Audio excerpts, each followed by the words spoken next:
এটা বললে পরে খবর আছে আমার। রাজনৈতিক কারণে এবং কর্মক্ষেত্র সংকুচিত হয়ে যাওয়ার কারণে এক প্রকার দেশ থেকে চলে যেতে বাধ্য হই, অন্যান্য প্রভাবের কারণে, চাপের কারণে। আপনাকে তো ওরা সঞ্চালক হিসেবেই চিহ্নিত করে, এর আগেও আপনার তো কর্মজীবন ছিল। আমরা এখন দেখছি যে পেছনের কিছু টক শো বা আপনি যে উপস্থাপিত হতেন সেটাও দেখেছি। পেছনের গল্প শুনতে চাই, আপনার শুরুটা শৈশব, কৈশোর, পরে মিডিয়াতে আসা। আমি তো আমার কুমিল্লাতে জন্ম, কুমিল্লা জেলার সদর দক্ষিণ থানার লালমাইনগর স্থানে আমার জন্ম।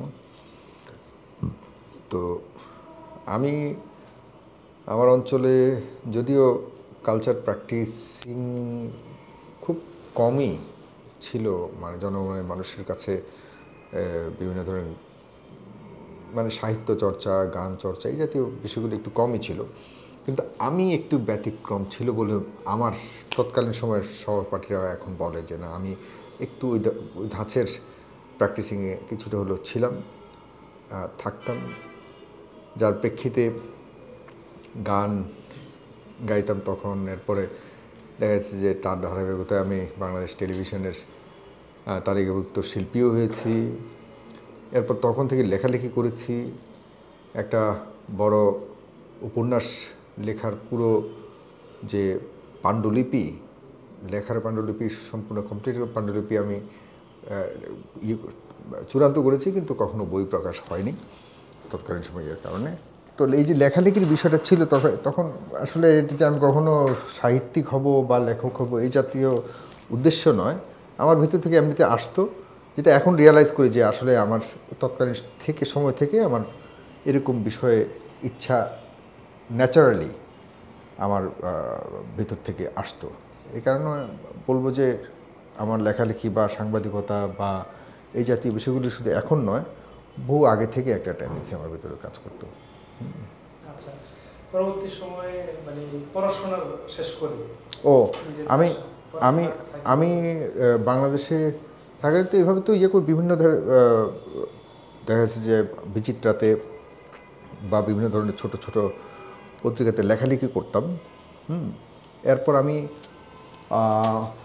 বাংলাদেশ থেকে বাংলাদেশ থাকাকালীন আপনার যেটা বললাম উপন্যাস বা এই জাতীয় লেখালেখি করতাম, কিন্তু কখনো কোনো কিছু প্রকাশ হয়নি। এই অবস্থাতে আমি চলে গিয়েছি বাংলাদেশের বাইরে। কত সালে গেছে এটা 1999-তে, 1999 একদম শেষ প্রান্তে, আমার গ্র্যাজুয়েশনের শেষের দিকে আমি চলে গেছি ওখানে। তো ওইখানে আমি স্টুডেন্ট ভিসাতেই গেছি, রাশিয়ার আপনার বেলারুশের মিনস্ক ইউনিভার্সিটির উদ্দেশ্যে। পরে সেখান থেকে চলে গেছি আবার ইটালির রোমে, সেখানে কয়েক বছর ছিলাম। পরে চলে এসেছি বাংলাদেশে। ওইখান থেকে আবার আমি নয়া দিগন্ত টিভি এই জাতীয় যতগুলি গণমাধ্যম রয়েছে, এসব গণমাধ্যমে আমি সামহাও কানেক্টেড ছিলাম। তারপরে আমি আমাদের সময়, এরপরে আরও কিছু কিছু পত্রিকাতে লেখালেখি করতাম, আর্টিকেল লিখতাম, রেগুলারলি লিখতাম। এভাবে গণমাধ্যমের সাথে একটা সম্পৃক্ততা হয়েছে। এরপর বাংলাদেশে 2008 সালে ফিরে আসি আমি। ওই সময় থেকে আমি একদম পুরোপুরি নিজের তত্ত্বাবধানেই বাংলাদেশে গণমাধ্যমের মানে আমি সাথে সরাসরি যুক্ত হই। আমি ইউরোবিডি নিউজ নামক একটা গণমাধ্যম, প্রথম অনলাইন গণমাধ্যমের মধ্যেই আমার প্রথম নিজস্ব গণমাধ্যমের নিজস্ব তদারকিতে, নিজস্ব তত্ত্বাবধানে যেটাকে বলে অনলাইন গণমাধ্যমে আমি প্রথম যুক্ত। এবং বাংলাদেশের প্রথম দিককার অনলাইন গণমাধ্যমের যারা অনলাইন বেসড যে নিউজ পোর্টালগুলি ছিল, সেই নিউজ পোর্টালগুলির মধ্যে মোটামুটি শতাধিক নিউজ পেপারের সম্পাদকদের নিয়ে একটা সংগঠন হয়েছিল, সেটা বিনা মানে Bangladesh internet news paper association, ওইটার আমি প্রতিষ্ঠাকালীন আহ্বায়ক ছিলাম। এবং সেটি প্রায় 12-13 ডিগ্রির কথা আমি বলি। এরপর সেটি ধরে এবং আমার যে নিউজ পেপার euroBDnews.com এটিও বেশ ছিল, জনপ্রিয় ছিল। প্রবাসীদেরকে বেশি গুরুত্ব দিয়ে ওটাকে পরিচালিত করতাম। প্রবাসী এবং বাংলাদেশের খবর। আমাদের অফিস ছিল মগবাজারে। সেটি শেষ করে পরে সেই চলমান অবস্থাতে আমি আবার দেশের বাইরে চলে যাই 2017-তে। রাজনৈতিক কারণে এবং কর্মক্ষেত্র সংকুচিত হয়ে যাওয়ার কারণে এক প্রকার দেশ থেকে চলে যেতে বাধ্য হই, অন্যান্য প্রভাবের কারণে, চাপের কারণে। এরপর কানাডাতে চলে যাই। সেখানে 2017 থেকে একদম 2024 সাল আমাদের 5ই আগস্ট পর্যন্ত বাংলাদেশে ফিরে আসার কোনো সুযোগ ছিল না, আসিনি। এরপর আসলাম এ মাসে, এই যে এখন কি চলে, এপ্রিলে, মেয়ের এই তো 4 তারিখ বাংলাদেশে আসলাম, প্রায় 9 বছর পর। এই তো সেটা জানবো, কিন্তু তার আগে যে বিভিন্ন দেশে পড়াশোনা করতে গেলেন বা আত্মকর্মসংস্থানের ব্যবস্থা করলেন, মানে তার আগের ব্যাপারটা, যে পারিবারিক অবস্থা, সাপোর্টিভ বিষয়টা। আমার পারিবারিক অবস্থা বলতে আমরা তো কুমিল্লার লালমাইতে আমার পুরো পরিবার, আমরা 3 ভাই। আমার বাবা ব্যবসা বাণিজ্য করেন, আর পলিটিক্যালিও কানেক্টেড বহু আগে থেকে আমাদের পরিবার, বহু আগে থেকে। পলিটিক্যালি বলতে এখনকার তথাকথিত এই পলিটিক্যাল কানেক্টেড না। আমার বড় বাবা 30 বছর চেয়ারম্যান ছিলেন, তৎকালীন সময় প্রেসিডেন্ট বলতেন ওনাদেরকে। আমাদের বাড়িতে সেই প্রেসিডেন্টের অফিস ছিল দীর্ঘদিন। তো এরকম রাজনৈতিক একটা পরিবারের কানেকশন রয়েছে, এরকম একটা পরিবার থেকে আমার উঠে আসা। আর খুব বেশি আমার বড় ধরনের ব্যাকগ্রাউন্ড আমার পরিবারের, মানে ওরকমভাবে বলার মতো, রাজনৈতিক পরিবার ছাড়া ওরকম বলার মতো তেমন কোনো কিছু নেই। আমার বাবা একজন সমাজসেবক মানুষ, এবং আমাদের অঞ্চলের প্রায় সবাই ওনাকে সমীহ করেন। পারিবারিকভাবেই আমাদের ওই অঞ্চলের আমাদের পারিবারিক একটা প্রতিপত্তি রয়েছে, সেজন্য মানুষ সমীহ করে। এই ওখান থেকে উঠে আসা সরাসরি। আচ্ছা, এমনি ছোটবেলায় সংগঠন করা, সাংস্কৃতিক আড্ডা দেওয়া বা ডিবেট করা, এগুলিতে আমি আমাদের লালমাই কলেজ নামক একটা কলেজ, যে কলেজে আমি আমার উচ্চ মাধ্যমিক কমপ্লিট করেছি, প্রায় 5,000 শিক্ষার্থী ছিল সেখানে। 5,000, যেটা বিশাল একটা সংখ্যা। এই পুরো 5,000 শিক্ষার্থীদের নেতৃত্ব আমি দিয়েছি, এবং স্টুডেন্ট পলিটিক্স, প্রকৃতি স্টুডেন্ট পলিটিক্স যেটাকে বলে, সেটা আমি করেছি।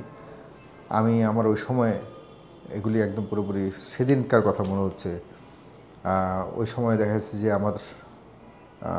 আমার কলেজে এতটা, ওই যেটা বললাম প্রথম দিকে, যে অতটা কালচারাল বিষয়গুলোকে বেশি ফলো করতো না আমাদের।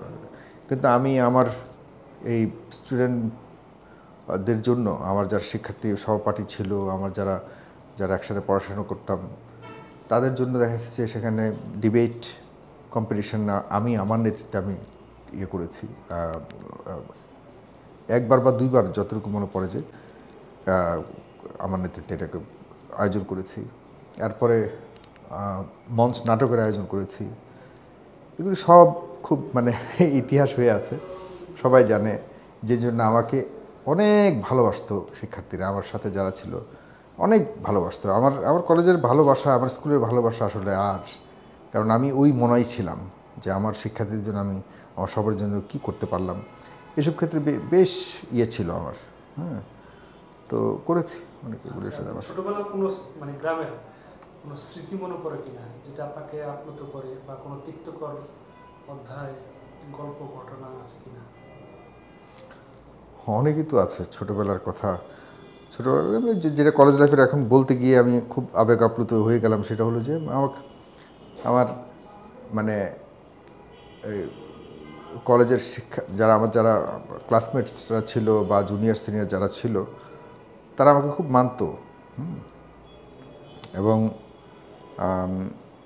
একদিন হঠাৎ করে যে দেখা যাচ্ছে যে ক্লাসরুমে ঢুকলাম, তা আমরা একটু মাস্তান টাইপের ছিলাম, তো মানে আমরা গেলেই আমাদের সামনের সিটগুলি খালি হয়ে যেত। তো সবসময় তো ক্লাস করতাম না। কত সালের দিকে কথা?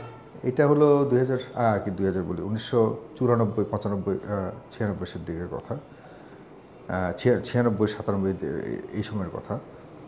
তো আম, তো যাওয়ার সাথে সাথে যখন ঢুকতাম ক্লাসরুমে, অনেক রেয়ার যেতাম ক্লাস করতাম। তো গেলেই তো আমাদের সামনের চেয়ারগুলি খালি হয়ে যেত, টেবিলের তো বসতাম, টেবিল খাওয়া, সবাই খুব ভয় পেত আমাদেরকে, তো দিয়ে যেত। তো হঠাৎ করে একদিন আমার যারা ক্লাসমেটস এসেছে তারা বললো যে সাগর তুমি একটু স্টেজে যাও। কারণ আমাদের বিশাল স্টেজ ছিল তো এখন, কারণ একবার বড় হলরুমের মধ্যে শিক্ষার্থী ছিল, 300-400 শিক্ষার্থী একসাথে বসে ক্লাস করতাম আমরা, যারা মানে কমন রুমের মধ্যে ছিল। কমন রুম বলতে আমি বলছি যে হল রুমের মধ্যে যেখানে বাংলা এবং ইংরেজিটা সবাই তো বিভিন্ন শাখা, কিন্তু এগুলির কোনো শাখা বসতো না, এগুলো সব একসাথে বসতাম আমরা, ছেলে মেয়ে সব একসাথে। তা আমাকে বললো যে স্টেজে যাও। আমি কী স্টেজে যাওয়ার জন্য? তখন দেখা যাচ্ছে আমাকে মানে সবাই এত চমৎকারভাবে ওকে সমর্থন দিল নেতা হিসেবে। সবাই বললো যে তুমি আমাদের কিছু কিছু সমস্যা সমাধান করতে হবে, আমাদের কমন রুম রয়েছে, ছেলেদের কমন রুম, মেয়েদের কমন রুম আলাদা করতে হবে, যেটা একসাথে ছিল এটাকে আলাদা করতে হবে, এবং আমাদের এই সমস্যা ওই সমস্যা। তখন আমার ভিতরে একটা জিনিস, আসলে আমি নেতা, মানে আমাকে এভাবেই বলা হচ্ছিল। তখন নিজের কাছে একটা অনুভব, তাৎক্ষণিকভাবে সবাইকে বলল চলো প্রিন্সিপালের কাছে যাবো। এবং ঠিক তখনই প্রিন্সিপালের কাছে গেছি, গিয়ে আমি বলছি আমার এই সমস্যার সমাধান করতে হবে। ঠিক প্রিন্সিপালও আমার কথা শুনে সেদিনই সমস্যা, সেদিন থেকে কমন রুম আলাদা হয়েছে, সেদিন থেকে ছেলেরা মেয়েরা আলাদা আলাদা। তো এই ধরনের স্মৃতি আছে, ভালো লাগার অনেক স্মৃতি, যেগুলি মানে আমাকে অনেক ইয়ে করে। আচ্ছা, সে সময়কার যদি আপনি উত্তর না দিতে চান অসুবিধা নাই, যে সে সময়কার প্রেমগুলো কেমন ছিল? যে শিক্ষার্থী ক্লাসমেটদের সব, এখন তো আমরা দেখি যে চ্যাটিং ফিটিং বা ডেটিং, তখনকার সময় প্রেমগুলো কেমন ছিল? এটা বললে পরে খবর আছে আমার। অনেক অনেক অনেক আনন্দ করেছি, নষ্টামি ছিল না। প্রেম তো পবিত্র একটা জিনিস। তৎকালীন সময়কার প্রেম যদি বলি, ছিল। আমাকে অনেকেই পছন্দ করতো। এই পছন্দগুলি আসলে প্রকৃত ভালোবাসা ছিল, ইন্সপাইরেশন দিত, ইন্সপায়ার করতো ভালো কিছু করবার। তো সেই জায়গাতে একাধিক ভালো লাগা ছিল আমার, যে সত্য কথা, একাধিক ভালো লাগা ছিল। বাট কোনো ভালো লাগা আসলে ফিক্সড করতে পারিনি, কারণ একাধিক ভালো লাগার কারণে কখনো নিজেকে একদিকে ধাবিত করতে পারিনি। তো বাট নষ্টামি কখনোই ছিল না, সবার সাথে খুব ভালো লাগার একটা প্রকৃত ভালোবাসার বন্ধন ছিল।